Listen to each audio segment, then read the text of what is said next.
gone, but Athenian found I none. On whose eyes I might approve this flower's force in stirring love, night and silence. Who is here?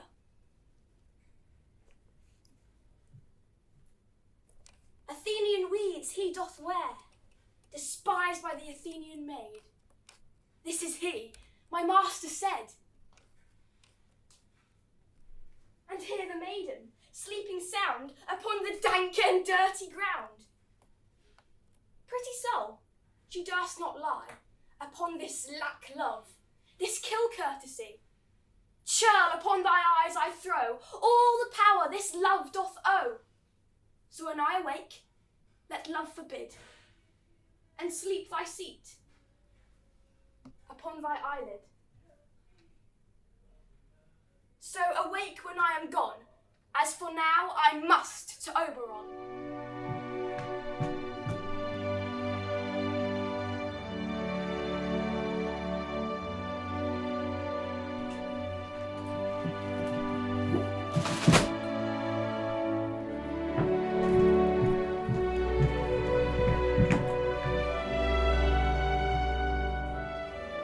Is all our company here?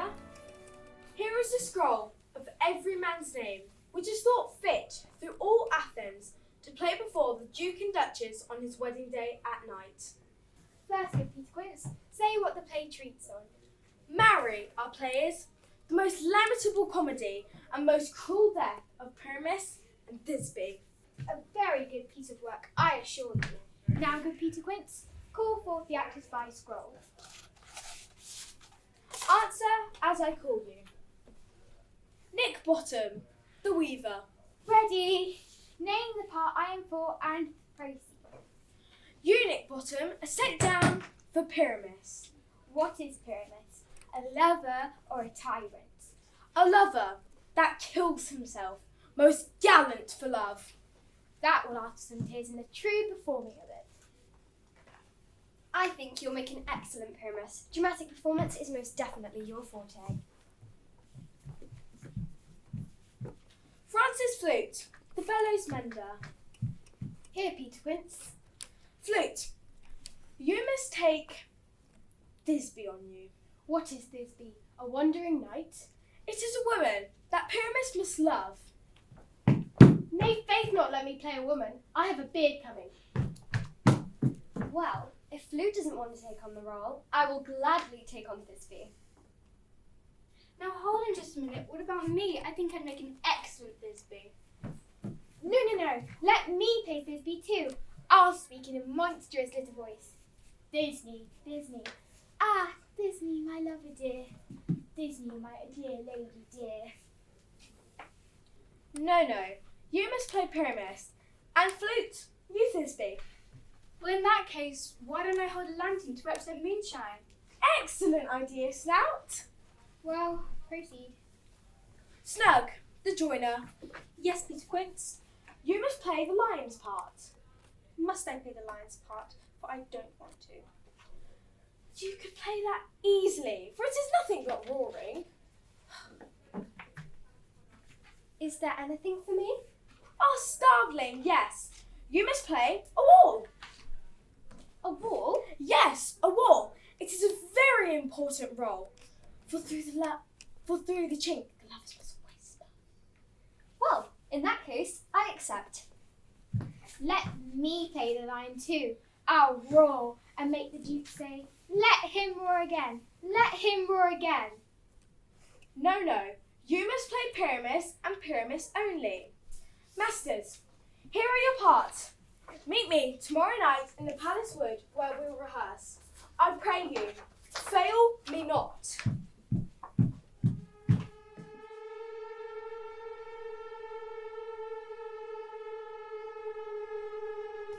When was it she last walked? What have you heard her say? That, madame, which I will not report unto her. You may to me, and 'tis most meet you should. Neither to you, nor anyone, having no witness to confirm my speech. Lo you, here she comes. Observe her. Stand close. You see, her eyes are open. Aye, but their senses shut. And what is it she does now? Look how she rubs her hands. I have known her continue this quarter of an hour. Yet here's a spot! Hark, she speaks! Out, damn spot! Out, I say! 1, 2, why? Then 'tis time to do it. Hell is murky. Fie, my lord. Fie, a soldier and a third. What need we? Fear who knows it, when none can call our power to account? Yet who would have thought the old man to have so much blood in him? Do you mark that? The Thane of Five had a wife. Where is she now? What will these hands never be clean? No more of that, my lord, no more of that. You mar with all this starting. Go to, go to! She has spoke what she should not. Here's the smell of the blood still. All the perfumes of Arabia will not sweeten this little hand. Oh, oh, oh. Wash your hands. Put on your nightgown. Look not so pale. I tell you yet again, Banquo is buried. He cannot come out on his grave. To bed, to bed! There's knocking at the gate. Come, come, come. Give me your hand. What's done cannot be undone. To bed, to bed! Will she go now to bed? Directly. Foul whisperings are abroad. Good night, good daughter. Good night.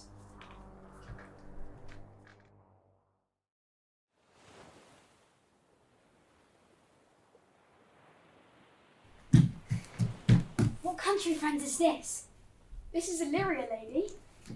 What shall I do in Illyria? My brother, he's in Elysium. Perchance may he not be drowned. What think you, sailor? It is perchance that you yourself were saved. Oh, my poor brother! And perchance may he be. True, madam. But to comfort you with chance, assure yourself. After our ship did split, and you and that poor number were saved, hung upon our driving boat, I saw your brother, most provident in peril, bind himself, beyond the mast of the great sea. For saying so there's gold, my own escape unfoldeth to my hope, whereto thy speech serves for authority, the like of him. Knowest now this country? Aye, madam, for I was bred and born not 3 hours' travel from this very place. Who governs here? A noble man, in nature, as in his name, What's the name? Orsino, Orsino! I've heard my father name him. He was a bachelor then. and so is now, or was so very late. As for but a month ago I went from hence, 'twas fresh in murmur. As you know, he did seek the love of fair Olivia, What's she? a virtuous maid, the daughter of a count who died some 12 months since, leaving her in the protection of his son, her brother, who shortly also died. They say she hath abjured the sight and company of all men. Oh, that I served that lady, for I would not be delivered into the world before I had made my own occasion mellow. What my estate is. That were hard to compass, because she will admit to no kind of suit. No, not the Duke's. I prithee thee, pay me bounteously and conceal me what I am. Be my aid for such disguise as haply shall become the former of my intents. I'll serve this Duke. Thou shalt present me as eunuch to him. Be you his eunuch, and your mute I'll be. When mine tongue blabs, let mine eyes not see. Thank you. Lead me on.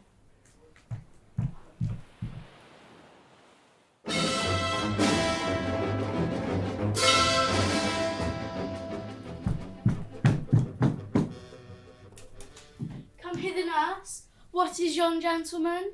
The son and heir of old Oberon. What 'tis that goes out of door? Marry, that I think the young Petruchio. What follows here that would not dance? I know not. Go ask his name. If he be married, my grave is like to be my wedding bed. His name is Romeo, and a Montague, the only son of your great enemy. My only love sprung from my only hate, too early seen unknown and known too late. Prodigious birth of it is to me that I must love a loathed enemy. What is? A rhyme I've learnt even now, of one I've danced withal. Juliet! Anon, come let's away, all the strangers are gone.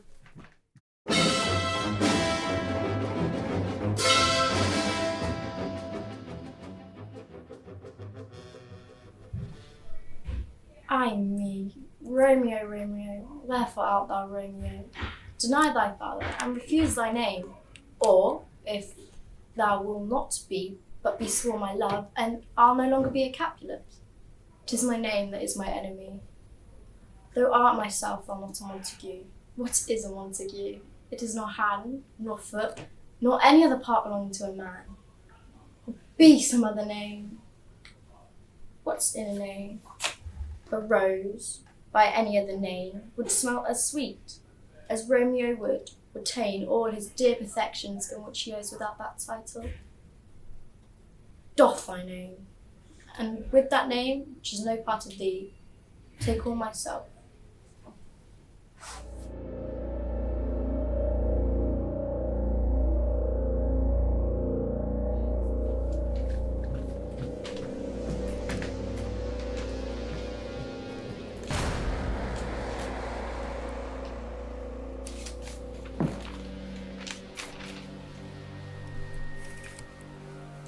May it please your highness sit. Here have we now our country's honour roofed, with the greatest person of our banquet present, who may I rather challenge for unkindness than pity for mischance. His absence, sir, lays blame upon his promise, pleasing your highness, to grace us with your royal company. The table's full. What is it that moves your highness, my good lord? Which of you's done this? What, my good lord? Thou canst not say I did it. Never shake thy gory locks at me. Gentlemen, rise, his highness is not well. Sit, worthy friends. My lord is often thus, and hath been from his youth. Pray you, keep seats. It'll only happen for a moment. He will be well again if you much note him. You shall offend him and extend his passion. Feed and regard him not. Are you a man? I am a bold one that dare look on that which might appall the devil. Oh, proper stuff. This very painting of your fear, this air-drawn dagger which you said led you to Duncan. Oh, these flaws and starts, impostors to true fear, well become a woman's authority of Windsor's fire, authorised by her grandmam. Shame herself. Why do you make such faces? When all is done, you look but on a stool. Prithee, see there, behold, look, lo. How say you? Why, what care I? If thou canst nod, speak too. If charnel houses on our graves must send, those that we bury before us shall be the moors of kites. What quite manned on folly. If I stand here, I saw him. Fight for shame. Blood hath been shed ere now, I the olden time, ere human statute purged a gentle wheel. Aye, and since 2 murders have been performed, too terrible for the ear, and there an end, but now they rise again, with 20 mortal murders on their crowns, and push us from our stalls. This is more strange than such a murder is. My noble lord, your friends do lack you. I do forget. Do not muse at me. My most worthy friends, I have a strange infirmity, which is nothing to those that know me. Come, love and health to all. Then I'll sit down, give me some wine, feel full. I'll drink to the gentle joy over the whole table. And to our dear friend Banquo, whom we miss, would he were here, and to him we thirst. And all to all. Our duties are pledge.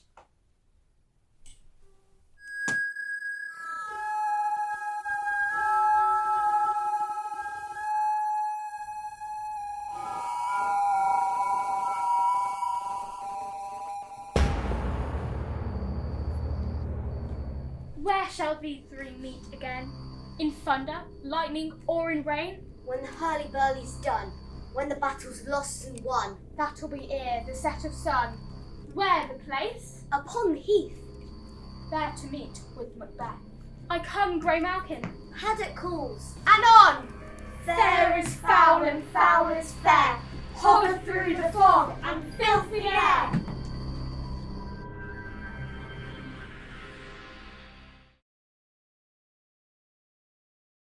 Mrs. Page, trust me, I was going to your house. And trust me, I was coming to you. You look very ill. No, I never believe that. I have to show you to the contrary. Faith, but you do in my mind. I do then, yet I say I could show you to the contrary. Oh, old woman, give me some counsel. What's the matter, woman? Oh, woman, if it were not for one trifle respect, I could be knighted. I could come to such honour. Hang the trifle, woman. Take the honour. Dispense with trifles. What is it? Burn with daylight. Here, read. Perceive how I might be knighted. Letter for letter, but the name of page and forward differs. I warrant you have 1,000 of these letters, blank spaces with different names, and these are of the 2nd edition. I'd rather be a giantess and lie under Mount Pelion. Why, this is the very saying, the very hands, the very words. What doth he think of us? Now I know not for sure, unless he knows some strain in me that I know not myself. He would never have boarded me in this fury. Boarding, you call it? I'll be sure to keep him above deck. So will I. If he come under my hatches, I'll never to see again. Let's be revenged on him. Let's appoint him a meeting, give him a show of comfort in his suit, and lead him on with a fine baited delay, till he has brought his horses to mine, host of the Garter. No, I will consent to act any villainy against him, that may not sully the chariness of our... Oh, that my husband saw this letter, it would give eternal food to his jealousy. Why, look where he comes, and my good man too. Let's consult together about this greasy night. Come hither.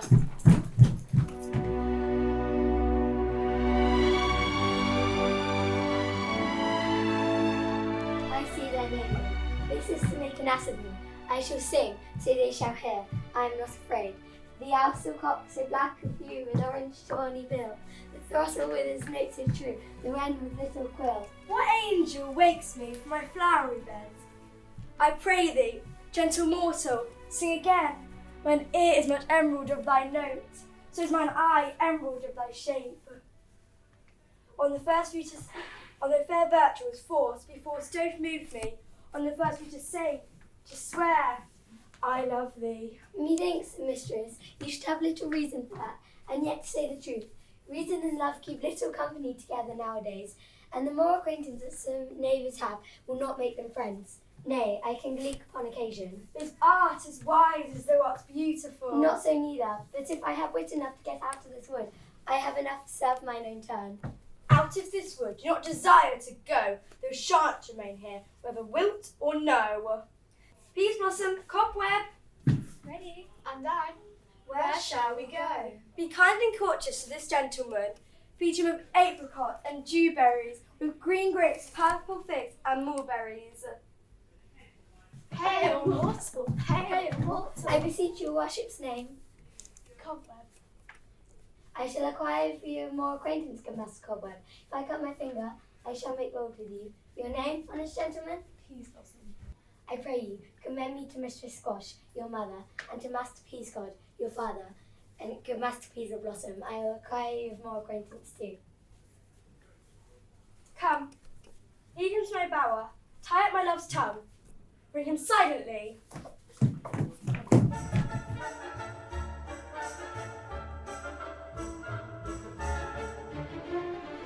Mercy on me!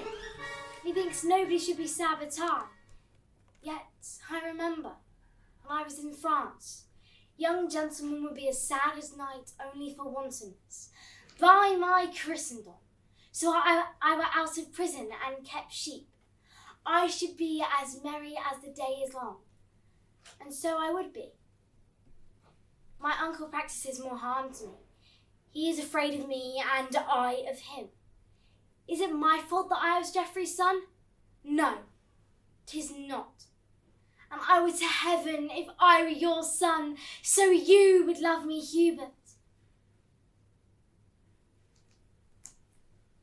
Are you sick, Hubert? You look pale today. In sooth, I were you a little sick, that I might sit all night and watch with you. I warrant I love you more than you do me.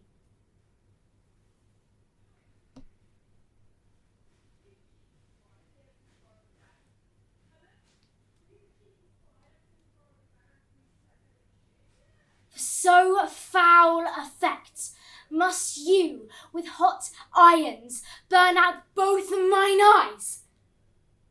Have you the heart? When your head did but ache, I knit my handkerchief about your brows. The best I had, a princess wrought it to me, and I did never ask it you again.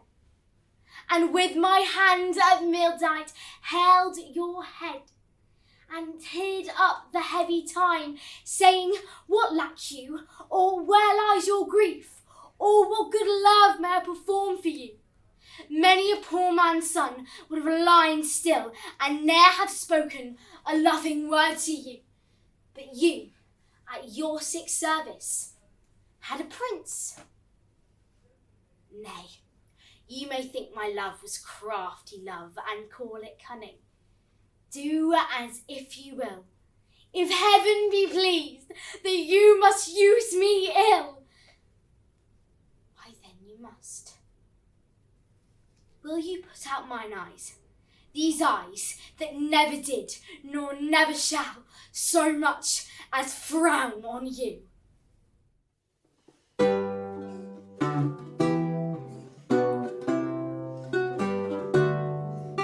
Never talk to me again, I'll weep.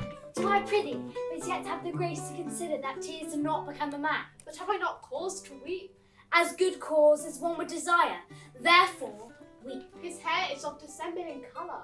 Something browner than Judah's marry, his kisses are Judah's own children. I faith his hair is of good colour. An excellent colour, your chestnut was ever the only colour. And his kissing was as full of sanctity as the touch of holy bread. He hath brought a pair of cast lips of Diana, a nun of Winter's sisterhood kisses not more religiously. The very ice of chastity is in them. Why did you swear he come this morning and comes not? Nay, certainly there is no truth in him. Do you think so? Yes, I think he is not a pick-purse, nor a horse-stealer, but is verity in love. I do think him as concave as a covered goblet for a warm-eaten nut. Not true in love? Yes, when he is in, but I think he is not. You've heard him swear downright he was. Was is not is. Besides, the oath of a lover is no stronger than the word of a tapster. They are both confirmer of false reckoning. He attends here in the forest on the Duke, your father. I met the Duke yesterday and had much question with him. He asked me what parentage I was. I told him as good as he. So he laughed and let me go. What talk away fathers when there's such a man as Orlando? Oh, that's a brave man. He writes brave verses, speaks brave words, swears brave oaths, and breaks them bravely. Quite traverse, athwart the heart of his lover as a quincy tilter, that spurs his horse but one aside, breaks his staff like a noble goose. But all's brave that youth mounts a folly guides.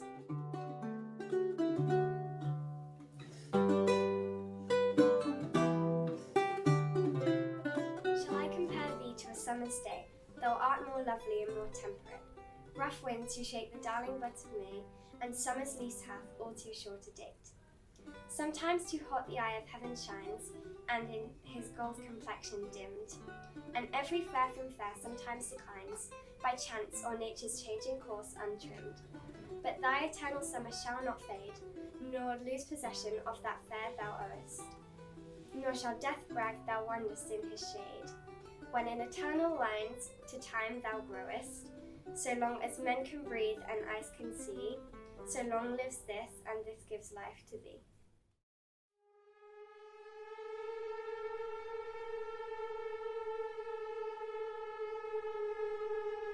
Where hast thou been, sister?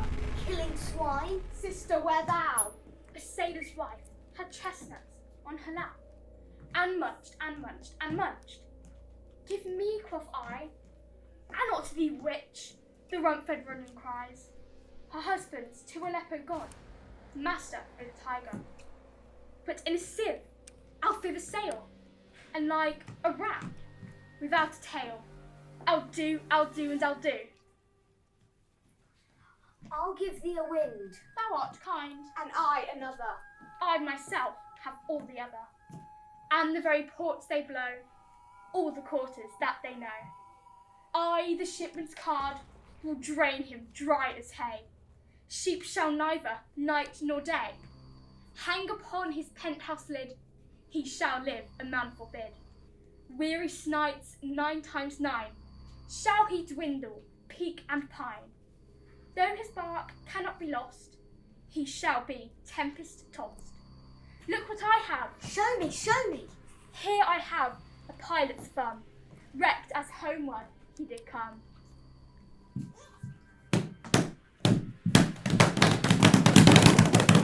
A drum, Macbeth doth come! The weird sisters hand in hand, posters of the sea and land, thus to go about, thrice to thine and thrice to mine, and thrice again to make up 9. Peace, the charm found up. So foul and fair, a day I have not seen. How far is it called to forest? What are these so withered and so wild in every tear? That look not like the inhabitants o' the earth, and yet are old. Live you? Or are you aught that man may question? You seem to understand me. By each at once her chappy finger laying upon her lips, we should be women. And it forbids me to interpret that you are so. Speak, if you can. What are you? Hail to thee! Hail, Thane of Glamis! All hail Macbeth, hail to thee, Thane of Cawdor. All hail Macbeth, soon to be king hereafter. Good sir, why do you start and seem to fear things that do sound so fair? I, in the name of truth, are ye fantastical, or that indeed, which outwardly ye show? My noble partner you greet with present grace and great prediction, of noble having and of royal hope. That he seems rapt withal, to me you speak not. But look into season of time, and say which grain will grow, and which will not. Speak then to me, neither beg nor fear, and your favours nor your hate. Hail! Hail! Hail. Lesser than Macbeth and greater. Not so happy, yet much happier. Thou shalt be kings, thou be none. So all hail Macbeth and Banquo. Hail!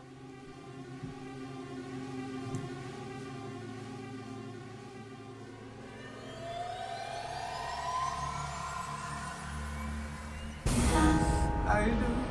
I believe that one day I will be where I was, right there, right next to you. And it's hard, the days just seem so dark. The moon and the stars are nothing without you. Your touch, your skin, where do I begin? No words can explain the way I'm missing you. Deny this emptiness, this hole that I'm inside. These tears, they tell their own story. Don't need not to cry when you were gone. But the feelings overwhelm me, it's much too strong. Can I lay by your side next to you?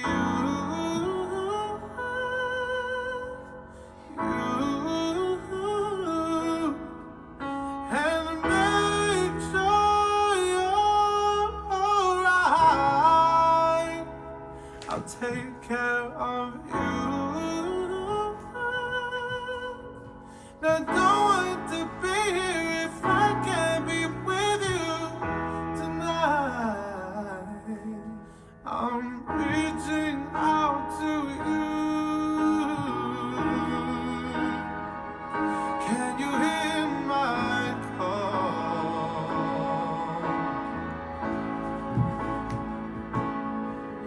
This hurt that I've been through, I'm missing you like crazy.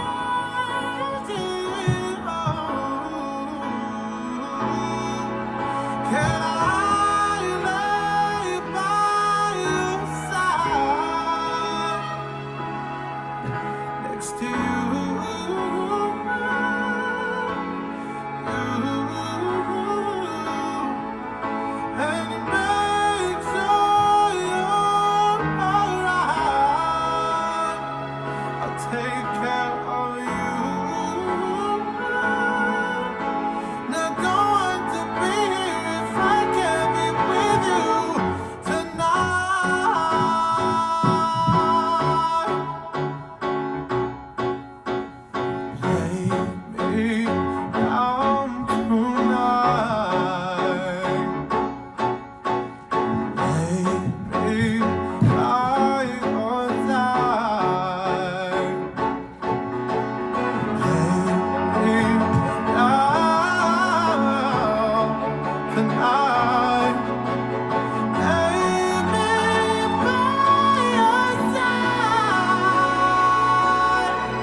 my daughter. Juliet! How now? Who calls? Your mother. Mother, I am here. What is your will? This is the matter. Thou knowest of a pretty age. Tell me, daughter Juliet, how stands your disposition to be married? It is an honour that I dream not of. Dream not of? Well, think of marriage now. Younger than you, here in Verona, ladies of esteem, and made already mothers by my account. And I was your mother much upon these years, that you are now a maid. The valiant Paris seeks you for his love. What say you? Can you love the gentleman?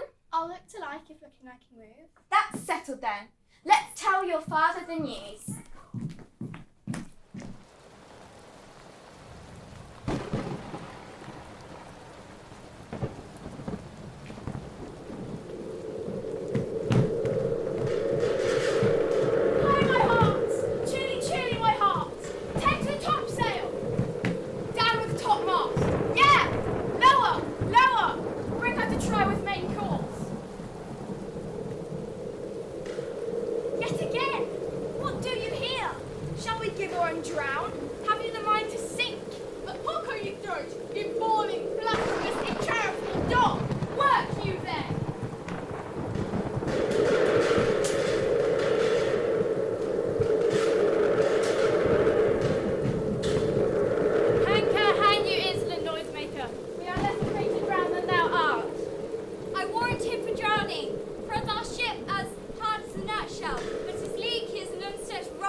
A broken heart is all that's left.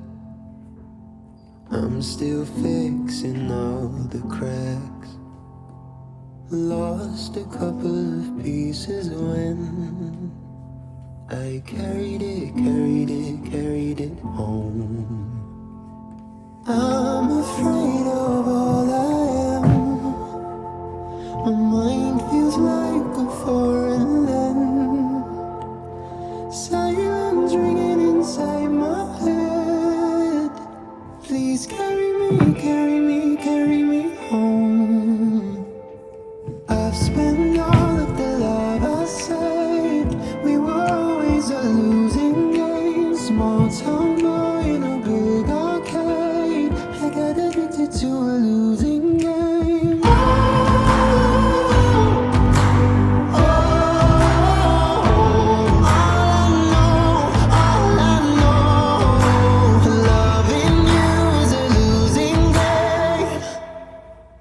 How many pennies in the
both alike in dignity.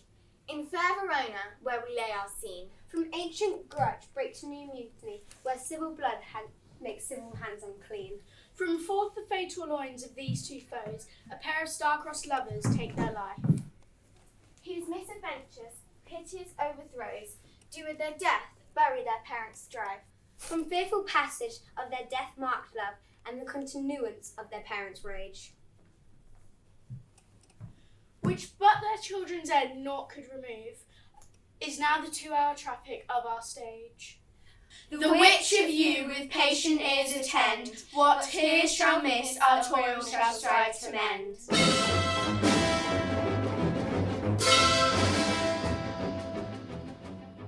My daughter, are you up? Who is it that calls? Is it my lady mother? Is she not down so late or up so early? What unaccustomed cause precedes her hither? Why?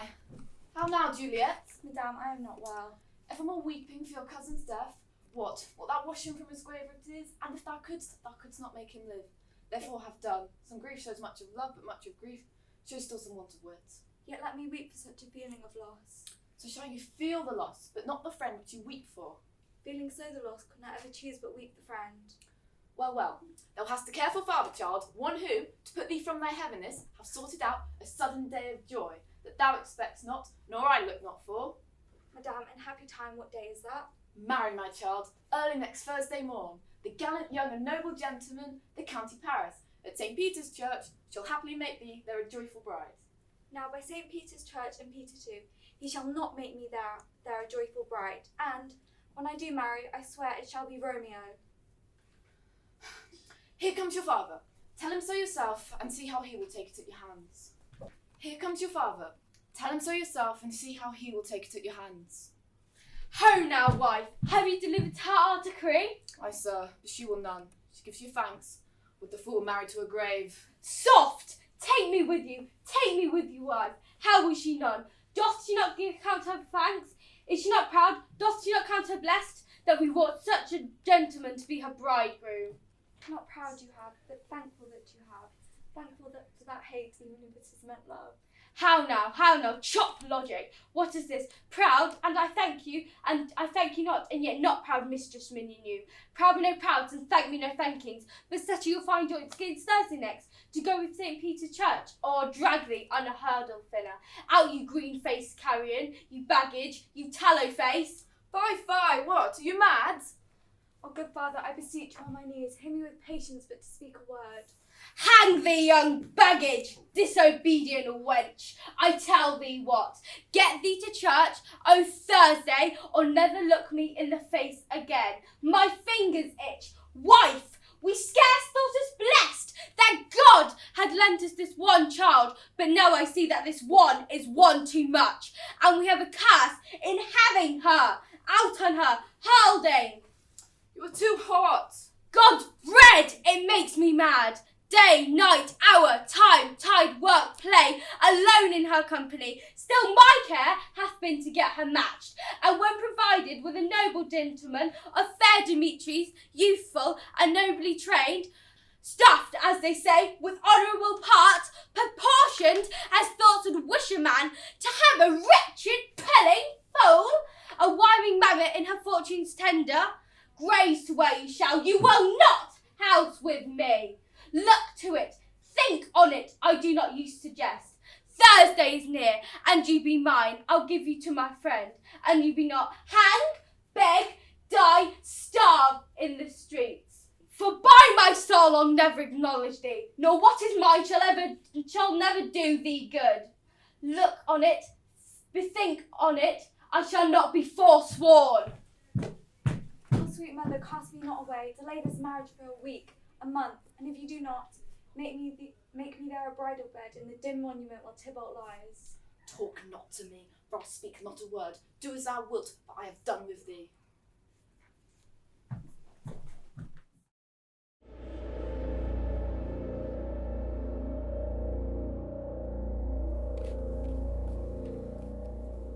O life, disease hath spread to my whole self. My arms, my legs, my hands, they reek of blood. O life, Begone, you spots, oh spots, begone. The spots remain, the blood remains on me. My skin hath worn away, for I cannot stop itching these down spots, oh God! But God hath naught to do with demons, though. Medusa must be beat and slain anon. Things I touch have been turned to rock-hard stone. Go wash and scrub contaminated hands. I said before, it worked for cruel Macbeth. Go wash thy hands, fair lady. But I am neither lovely nor a queen. Though I have been unsexed, I feel much pain. Babies died from evil flowing from my heart to theirs. I am no lady now. I look so haggard, pale, tired, ill. Oh, woe is me! Oh, fie! Oh, fie! Doctor, leave my side anon. He wants me dead. He knows my darkness now. I have spilled my secrets in my sleep.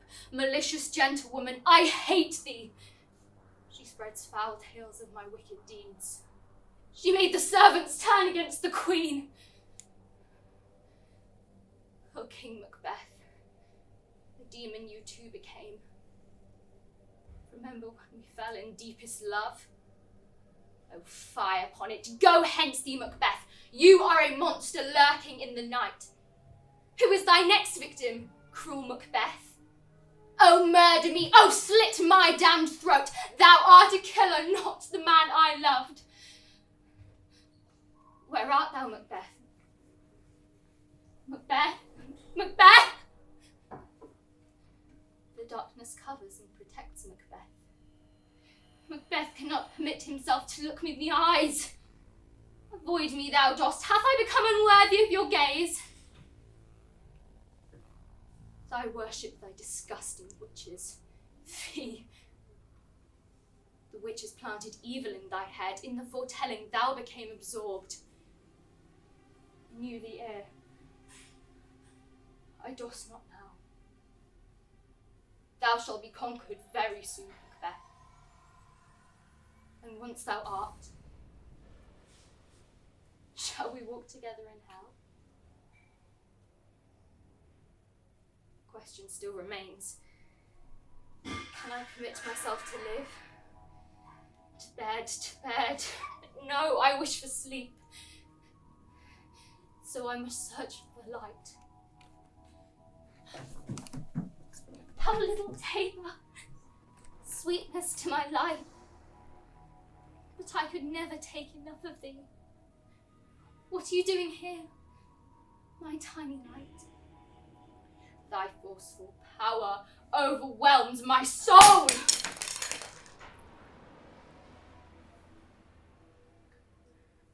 Bright sun, conceal, protect this monster now. Oh, nothing can redeem my evil deeds. Oh, I cannot permit myself to live. What would my servants think finding me dead? All people hate malicious Queen Macbeth. In Glamis, Britain, Fife, they will rejoice. The fire burns so cruelly. It invites me in to raging, blazing, violent death.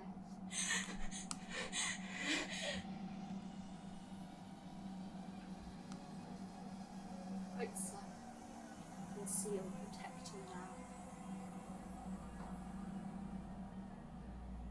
Oh, woe is me. Fie. My life. My life!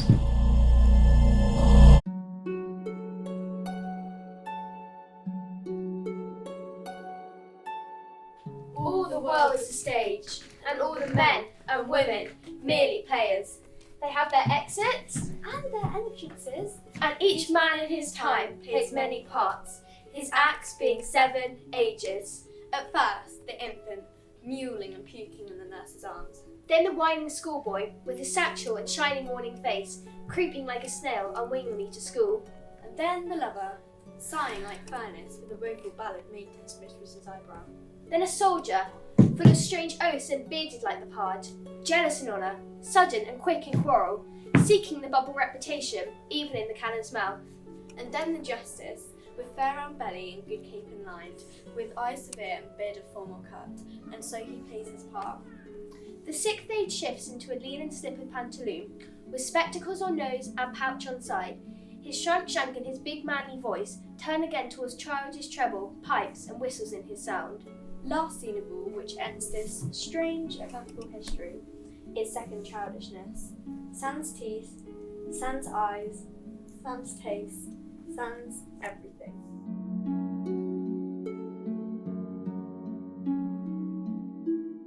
I have sent after him. He says he'll come. How shall I feast him? What bestow of him? For youth is bought more oft than beggared or borrowed. I speak too loud. Where is Malvolio? He is sad and civil and suits well for a servant with my fortunes. Where is Malvolio? He's coming, madam, but in a very strange manner. Why? He's sure possessed, madam. Oh, what's the matter? Does he rave? No, madam, he does nothing but smile, your ladyship. But if he comes, for sure, we better have some guard about us. The man is tainted in wits. Go call him hither. I am as mad as he, if sad and merry madness equal be. How now, Malvolio? Sweet lady, ho, ho. Smilest thou? I sent thee upon a sad occasion. Sad lady, I could be sad. This does make some obstruction in the blood, this cross-gartering. But what of that? If it please the eye of one, it is with me as the very true sonnet. Please one, please all. Why, how dost thou, man? What is the matter with thee? No black in my mind, though yellow in my legs. It did come to his hand, and commands shall be executed. I think we do know the sweet Roman hand. Wilt thou go to bed, Malvolio? To bed, sweetheart, and I'll come to thee. God comfort thee. Why dost thou smile so and kiss thy hand so oft? How do you, Malvolio? At your request. Yes, nightingales answer doors. Why appear you with this ridiculous boldness before my lady? Be not afraid of greatness, 'twas well writ. What meanest by that, Malvolio? Some are born great, some achieve greatness, What sayest by that, Malvolio? and some have greatness thrust upon them. Heaven restore thee. Remember when I commended thy yellow stockings, Thy yellow stockings. and wished to see thee cross-gartered. Cross-gartered. If thou art content, thou art made. If thou desirest to be so, Am I made? if not, see thee a servant still. Why, this is a very midsummer madness.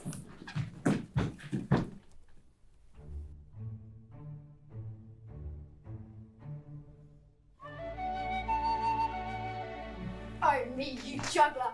You canker blossom, you thief of love! What have you come by night and stolen my love's heart from him? By thy faith, have you no modesty, no maiden shame, no touch of bashfulness? Fie, fie! You counterfeit, you puppet, you! Puppet, why, sir? I'm not yet so low that my nails can reach into thine eyes. Let her not strike me. You perhaps may think that because she's somewhat lower than myself, that I can match her. Lower! Hark again! Good Hermia, do not be so bitter with me. I evermore did love you, Hermia. You see how simple and how fond I am. Why, get you gone! Who is it that hinders you? Our foolish heart that I leave here behind. What, with Lysander? With Demetrius. Oh, when she's angry. She's keen and shrewd. She was a vixen when we went to school. Though she be but little, she is fierce. Little again, nothing but low and little. Will you let me her supper her flout me thus? Let me come to her.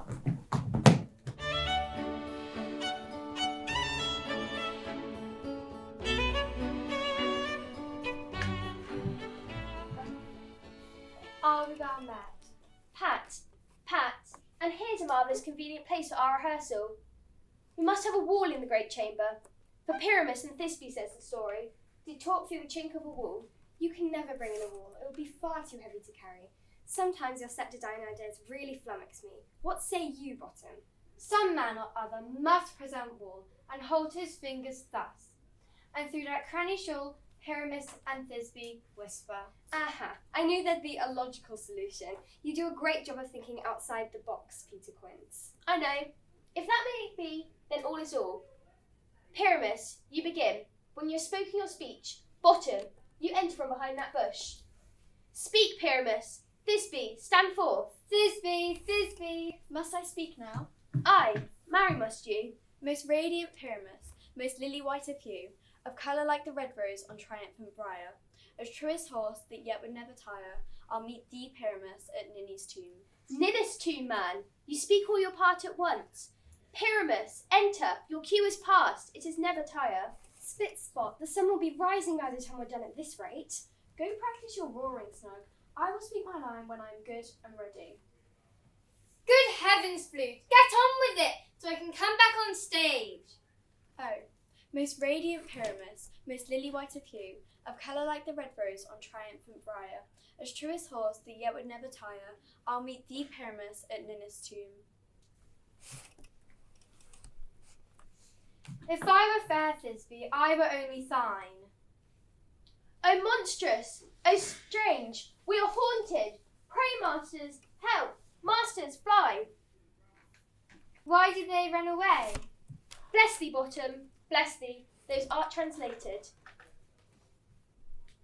I see their knavery. This is to make an ass of me, to fright me. I will speak, and they shall hear. The ozel cock, so black of hue, with orange tawny bill, singing with his note so true, the wren with little quill. What angel wakes me from my flowery bed? Singing with his note so true, the wren with little quill. I pray thee, gentle mortal, sing again. Thy fair's virtues, force, performance doth move me, on the first view, to say, to swear, I love thee. Methinks, mistress, you have very little reason for that. Thou art as wise as thou art beautiful. Fairies! Ready! And I, and I, and I, and I, and I, and I. Be kind and courteous to this gentleman. Hail, mortal! Hail!